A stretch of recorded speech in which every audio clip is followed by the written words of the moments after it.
XRP 투자자들이 원하는 만큼 여러 의견들이 있지만 XRP가 장기적으로 그리고 안정적으로 최소 $10 이상 상승하기 위해서는 일단 가장 큰 문제점이 있습니다. 물론 비트코인의 도미넌스가 가장 큰 걸림돌이긴 하지만 이 문제점의 경우는 리플사의 수많은 호재를 상쇄하고 있다고 생각을 하는데, 리플사 그들이 말하는 진정한 인터넷 가치를 실현하기 위해서 또한 장기적으로 많은 문제를 해결하기 위해서는 반드시 이 문제를 해결해야만 합니다. 구독과 좋아요, 알림 설정 부탁드립니다. 안녕하십니까. 암호화폐 정보를 전달해 드리는 닥터 비트맨입니다. 평일의 절반, 수요일에 아침이 밝아왔습니다. 어떻게 오늘 하루 잘 보내셨나요? 주말간 상승했던 암호화폐 시장의 모습을 뒤로하고 상대적으로 좋지 않은 모습들을 보여주고 있습니다. 그렇지만 현재 온체인 데이터들은 나쁘지 않은 모습을 보여주고 있는 것으로 보이는데, 암호화폐 온체인 데이터 분석 업체이죠. 글래스노드에서 하나의 온체인 보고서가 나왔다고 합니다. 상승 추세를 여전히 유지할 가능성이 높다고 하는데, 내용 바로 보도록 하겠습니다. 분석, 비트코인 단기 보유자 최근 상승 추세 견인하고 있다 헤드라인이 장식이 되어 있습니다. 암호화폐 온체인 분석 업체 글래스노드가 주간 온체인 보고서를 통해서 5월 테라 사태 이후 비트코인의 롱텀 홀더, 즉 장기 보유자들이 약 20만 비트코인을 매도한 반면에 숏텀 홀더들은 33만 비트코인을 매수했다라며, 단기 투자자들이 평단가 $2만 아래에서 매도 물량을 흡수하며 새로운 추세가 확립이 되었다라고 진단을 했다고 합니다.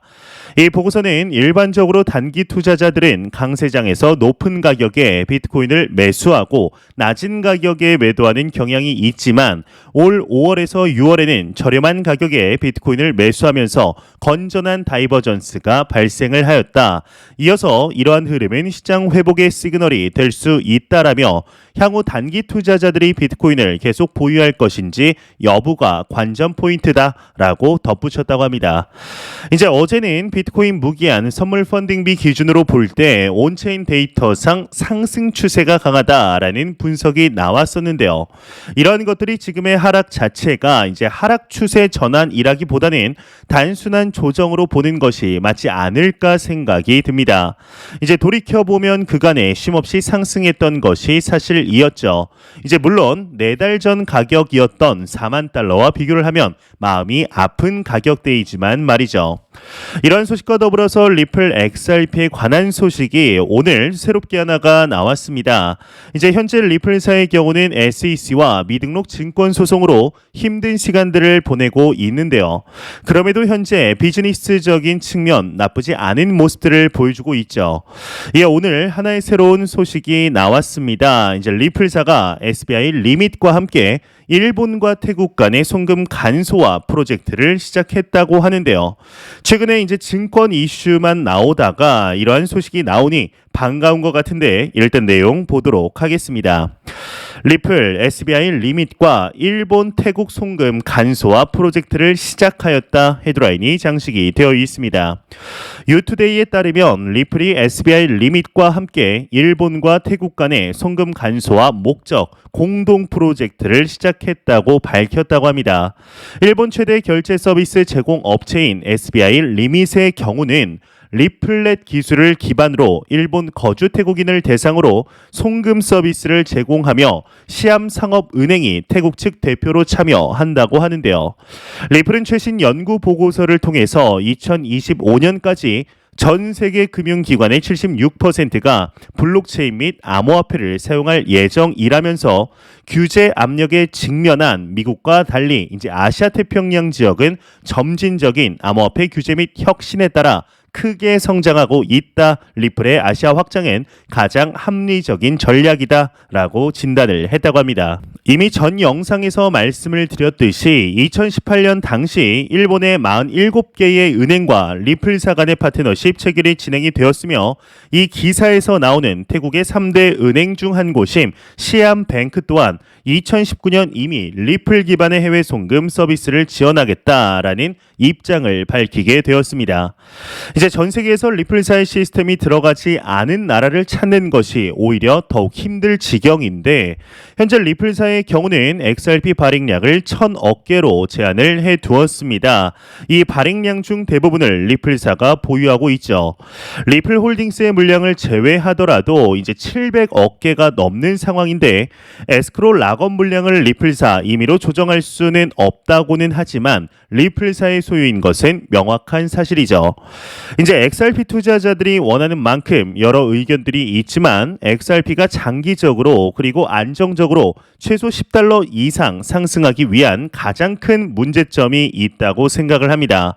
이제 물론 비트코인의 도미넌스가 가장 큰 걸림돌이기는 하지만 이 문제점의 경우는 리플사의 수많은 호재를 상쇄하고 있다고 생각을 하는데요. 리플사 이제 그들이 말하는 진정한 인터넷의 가치를 실현하기 위해서는 또한 장기적으로 많은 문제를 해결하기 위해서는 반드시 이 문제를 해결해야만 합니다. 이제 문제점은 크게 세 가지로 볼 수가 있을 것 같습니다. 일단 화면을 보시면 세 가지가 나와 있는데 일단 첫 번째로는 꾸준한 증권 해석 이슈, 두 번째로는 과도한 자산의 쏠림 현상, 세 번째로는 자유경쟁 시장의 저해입니다. 일단 첫 번째 꾸준한 증권 이슈의 경우는 여러분들도 잘 아시리라 생각이 듭니다. 2020년 12월 이전에 혹시나 했던 문제가 SEC의 고소로 인해서 실체화되기 시작을 했는데요. XRP가 증권으로 판명이 난다면 비트코인과 이더리움을 제외한 대부분의 알트코인들이 증권으로 판명 날 가능성 또한 높은 상황이기 때문에 이 소송 자체가 상당히 중요하죠. 하지만 이제 어제 윌리엄 힌먼의 연설 자료에 리플사가 접근할 수 있다는 판결을 법원이 내므로써 이 소송 이슈의 경우는 생각보다 빠른 시일 내에 끝이 나게 되지 않을까 하는 생각이 듭니다. 이제 현재로서는 가장 큰 이슈라고 볼 수 있겠는데요. 일단 이 소송이 마무리가 되게 되면 XRP의 가격이 가장 크게 상승할 것은 불보듯 뻔한 상태이며 이를 시작으로 암호화폐 시장 전반에 불장을 다시 한번 야기시킬 수 있을 것으로 예상이 됩니다. 이제 두 번째로는 과도한 자산 쏠림 현상입니다. 이제 일단 공동 창업자인 크리스 라센과 제드 맥켈러 그리고 브래드 갈링 하우스 3명의 보유량이 약 120억 개였는데 이제 최근 많은 분들이 아시겠지만 리플사를 떠나 스텔라 재단을 설립한 이 제드 맥켈럽의 경우는 보유한 XRP를 모두 다 처분했다라는 소식이 나오게 되었습니다. 일단은 그렇다 하더라도 만약 XRP의 가격이 이제 $15 근처만 가도 이 크리스 라센의 경우는 빌 게이츠보다 자산이 많아지게 되는데요. 이런 급격한 자산 쏠림 현상을 흔히 기득권 세력이라고 말하는 전통 금융권이나 기존의 기업인들 그리고 월가의 세력들이 용납할지에 대해서는 의문이 드는 것이 사실입니다. 이제 이게 무슨 문제일까 의아해하실 수 있습니다만 기존의 기득권은 자신들만의 프라이드와 전통성을 가지고 있기 때문이죠. 이제 세 번째로는 자유경쟁 시장의 저해입니다. 이제 그럴 가능성은 상당히 낮지만 과도하게 XRP를 보유함으로써 시장을 문란하게 할 가능성 또한 완전히 배제할 수는 없는 상황입니다. 특히나 미 SEC가 리플사를 고소한 고소장을 보게 되면 이 크리스 라센과 갈링하우스가 XRP의 가격을 조작했다, 즉 펌프 앤 덤프를 실행했다라는 이야기가 나오고 있고 이러한 사실들이 흐지부지 넘어갔기 때문에 완벽하게 해소된 문제가 아닌 것이 사실입니다. 이제 이러한 XRP의 독점을 해결할 수 있는 방법은 개인적으로 5가지 정도 되지 않을까 싶은데요. 이 방법을 이미 시행하고 있는 것도 있고 이제 불가능하다고 공식적인 언급이 나온 것도 있습니다. 일단 한번 봐보게 되면은 일단 첫 번째로는 에어드랍을 통해 진행을 하는 것인데 이 리플사의 경우는 해킹의 우려 때문에 하드포크는 없다 이렇게 밝힌 적이 있습니다. 또한 에어드랍은 단기적으로 XRP의 생태계에 엄청난 혼란을 가져올 것이기 때문에 그 가능성은 매우 낮아 보이는데요. 두 번째로는 이제 일괄 소각입니다. 이 일괄 소각의 경우는 현 리플사의 CTO이죠.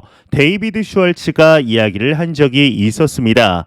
단 SEC에서 XRP가 증권으로 판단을 하게 되었을 때 일괄적으로 소각할 가능성이 있다고 발언을 한 적이 있었는데요. 최악의 상황을 가정한 것이지만 완벽한 시스템이라는 것은 없죠. 이제 심각한 시스템의 오류, 자연재해로 인한 데이터베이스의 물리적 파손으로 인해서 보유 물량의 일부분은 소각할 가능성은 있다고 보지만 이 또한 가능성은 매우 적어 보입니다. 이제 트론의 경우도 개발자에 의해 일부 물량을 소각한 사례도 있니 말이죠. 이제 세 번째로는 꾸준한 기부입니다. 그런데 이것은 이미 리플사가 해오고 있는 방법이죠. 기업의 이미지와 전략상 가장 좋은 방법인데 이제 기사를 통해 알아본 XRP의 기부 물량은 약 4억 개에서 5억 개 정도로 추산이 됩니다. 이제 대부분 교육기관에 기부를 했다는 사실이 상당히 긍정적이지 않을까 싶은데요. 이제 네 번째로는 엑스스프링과 코일을 통한 XRP 사업 방향인데 현재까지도 구체적인 방안에 대해서는 밝혀진 바는 없습니다만 이 스마트 컨트랙트를 통해서 이더리움과 비슷하게 수수료를 도입하여 생태계의 확장 그리고 이를 통한 XRP의 소각 방법이 있겠죠. 이제 다섯 번째로는 대량 기관에게 매각을 하는 것인데 이것이 가장 베스트 시나리오이며 에스크로 락을 실행한 결정적인 이유이기도 합니다. 리플사의 보고서를 통해서 알 수가 있으며 꾸준히 리플사가 보유한 물량을 줄여 나갈 수 있는 방법이기도 하죠. 현재 리플사의 경우는 꾸준히 이러한 문제점들이 논의가 되고 있습니다. 이제 어떠한 소식들이 나오던 간에 어쨌든 리플사 너네들이 소유하고 있는 XRP가 너무 많은 것 아니냐라는 문제가 해결이 되어야 XRP의 가격적인 측면 긍정적인 효과를 나타낼 수 있게 될 텐데요. 일단 미 SEC와 진행 중인 미등록 증권 문제가 먼저 마무리되어야만 강력한 상승을 이끌어낼 수 있게 되겠죠. 참 많은 투자자분들에게 피눈물을 흘리게 한 코인인 만큼 이슈들이 해소되었을 때 악재가 호재로 작용하며 그동안에 눌려있던 모든 호재들이 폭발하는 모습을 하루라도 빨리 보여줄 수 있기를 진심으로 바라보도록 하겠습니다. 현재 영화 빅쇼트의 실제 주인공인 마이클 버리가 소유하고 있던 주식의 90% 이상을 전부 매도했다라는 소식이 나오면서 시장은 경색이 된 상태입니다. 그냥 현물만 매도했다는 것이 아닌 쇼 포지션까지 전부 청산했다는 것이 큰 함정인데 한마디로 현재 완연하게 오르고는 있지만 그럼에도 시장의 불확실성이 심하다는 것에 반증이지 않을까 싶습니다. 현재 주말간의 시장 상황과는 다르게 이제 월요일이 시작이 되면서 소폭 조정의 모습을 현재까지 보여주고 있는 것이 사실입니다. 예, 개인적으로는 어제 영상에서도 말씀을 드렸지만 단순 조정이라고 생각을 하는데요. 하락이라고 하기도 좀 애매한 상황이죠. 이제 그간의 상승분을 생각했을 때 지금 정도라면 잠시 쉬어가는 정도이지 않을까 하는 생각이 드는데요. 그렇지만 또 일부 투자자들의 경우는 그간 많이 참아왔다며 일부의 손실과 또는 원금을 회복하고 매도를 하고 있는 것으로 보이는 것도 사실입니다. 이제 많은 물량이라고 보기는 어렵지만 그러한 움직임은 분명히 감지되고 있는 중이죠. 혹시 여러분들 리셋 증후군이라고 아시나요? 이제 리셋 증후군이라는 것은 말 그대로 리셋을 해버리면 그만인 것쯤으로 간주해 버리면서 현실의 일들이 그저 아무렇지도 않게 느껴지며 그냥 초기화시키면 된다라는 생각이 어떤 일에든지 적용하는 것을 이야기하게 된다고 합니다. 특히나 이러한 증상이 이제 암호화폐에 투자를 하면서 가장 많은 유혹을 받는다고 생각을 합니다. 이제 지금의 하락과 손실을 버티면서 기다리는 게 너무나 힘이 드니까 전량 매도해 버리고 다시 투자를 시작하자라고 생각을 하는 것이죠. 그런데 중요한 것은 이렇게 해 버린다면 시장에서 배우는 게 없어집니다. 이 상승장에서는 배우지 못했던 하락장에서만 배울 수 있는 것들이 있는데 설령 손실을 많이 봤더라도 그것이 첫 투자이며 처음 맞아보는 하락장이라면 더더욱 많은 것들을 배울 수 있게 되죠. 당장의 하락이 고통스럽다면 차라리 물을 꾸준히 타서 평단가를 내리고 손실금에 대해서 손실률을 줄이는 방향으로 가는 것이 장기적인 측면 훨씬 도움이 된다고 생각을 합니다. 예, 전량 매도보다는 꾸준히 물을 타는 것이 뭔가 미련한 짓인 것 같고 속도도 늦는 것 같고 같은 돈으로 물을 타도 점점 손실률이 낮아지는 속도 또한 느려지기 마련이죠. 하지만 그때마다 내가 무엇을 잘못 판단을 했기 때문에 이렇게 되었는지 다음에 똑같은 실수를 하지 않으려면 어떠한 행동을 해야 하며 경거망동하지는 않았는지 포트폴리오는 잘 구성이 되어 있는지 내 투자 마인드는 건실한 상태인가를 점검해 볼 수 있는 절호의 기회가 됩니다. 갑자기 급등하는 코인을 보고 신이 나서 오르는 말에 올라탔다가 손실을 보는 일들을 여러분들뿐만 아니라 투자자 중 99.9%는 겪어봤으리라 생각이 듭니다. 이제 많은 투자자들이 그리고 전설이라고 불리우는 투자자들 또한 이러한 실수들은 무조건 하게 되어 있죠. 이제 무작정 그저 오를 것 같으니까 가짜를 외치다가 이제 골로 가는 경우를 여러 번 볼 수 있는데요. 이러한 같은 실수를 반복하지 않기 위해서는 참 잔인한 이야기지만 시장을 하락장에서 떠난다면 절대로 배울 수가 없습니다. 같은 실수를 반복하지 않기 위해서는 본인만의 투자 원칙이 있어야 한다고 생각을 합니다. 이제 작은 습관부터 말이죠.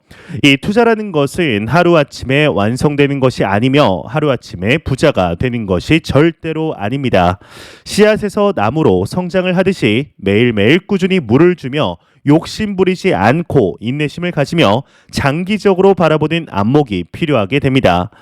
단기간에 욕심에 눈이 멀어서 뒤에 있는 본질을 놓치면 안 된다고 생각을 하는데 우리가 크립토 마켓에 투자를 하는 이유는 단순히 백 사고 집 사고 차를 사려고 하는 것이 아닌 경제적 자유를 이루기 위한 것이라는 것을 절대로 잊지 마시며 매 영상 말씀드리지만 절대로 단기적인 시각이 아닌 장기적인 시각으로 또한 오랜 시간 동안 함께 할 수 있는 여유 자금을 통하여 투자를 진행하시길 진심으로 바래 보도록 하겠습니다.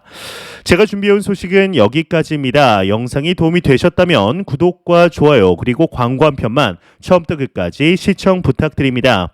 이 채널은 오직 광고 수익으로 운영이 되게 됩니다. 항상 영상 시청해 주시는 시청자분들, 구독자분들 너무나 감사드립니다. 오늘 하루도 화이팅 하시길 바라면서 저는 더욱 도움이 되는 영상으로 찾아뵙도록 하겠습니다. 지금까지 닥터 비트맨이었습니다. 감사합니다.